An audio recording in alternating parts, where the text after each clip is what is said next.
মাঝ মাঠে চলছে শিশু বালিকা গ দলের মোরগ লড়াই প্রতিযোগিতা, তুমুল প্রতিযোগিতা চলছে। পরিচালনায় আছেন জনাব আয়েশা সিদ্দিকা, জনাব নাসির জাহান সিউড়ি, জনাব Sourav Hossain.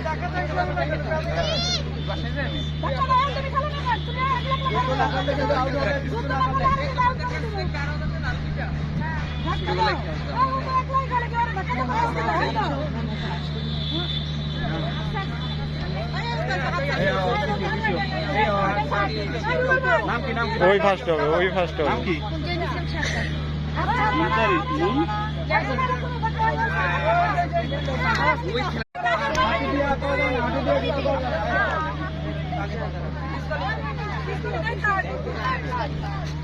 Disqualify disqualify disqualify চালাক না।